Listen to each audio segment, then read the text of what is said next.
toutes ces actions d'influence ne seront possibles et efficaces en complément de la diplomatie économique que j'évoquais, que si nous redonnons à notre politique d'aide au développement une ambition nouvelle et en faisons une véritable politique d'investissement solidaire.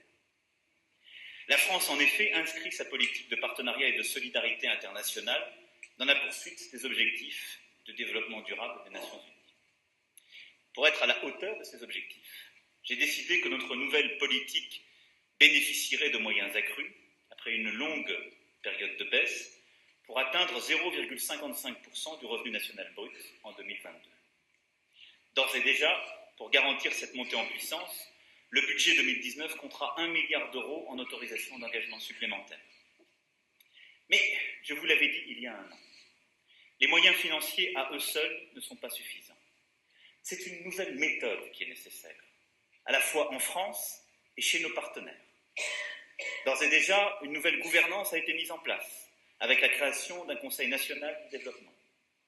Le Premier ministre a reçu vendredi dernier le rapport qu'il avait demandé au député Hervé Berville. Et je remercie ce dernier pour le travail qu'il a mené et la large consultation ainsi conduite. Comme il le propose, une nouvelle dimension partenariale sera mise en place pour mieux associer la société civile, la jeunesse, les entreprises, les diasporas. Cela implique d'agir au plus près du terrain.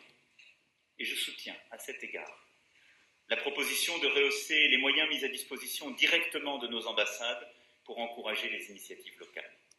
Sur l'égalité femmes-hommes, sur le soutien à l'innovation, vous devez être les premiers acteurs et les premiers relais de la volonté politique que j'ai exprimée. Je soutiens également l'idée d'une nouvelle loi d'orientation et de programmation pour entériner notre trajectoire d'aide et rénover le cadre de notre politique de coopération internationale. Une politique ambitieuse d'évaluation sera mise en œuvre pour suivre les résultats de cette aide en toute transparence et des réorganisations profondes seront conduites autour de l'AFD. Je vous demande également de bien veiller dans le monde entier à ce qu'une grande cohérence et une grande complémentarité soient respectées entre nos priorités nationales et les programmes européens de coopération et de développement. C'est, je crois, un gage de cohérence et d'efficacité pour nous tous.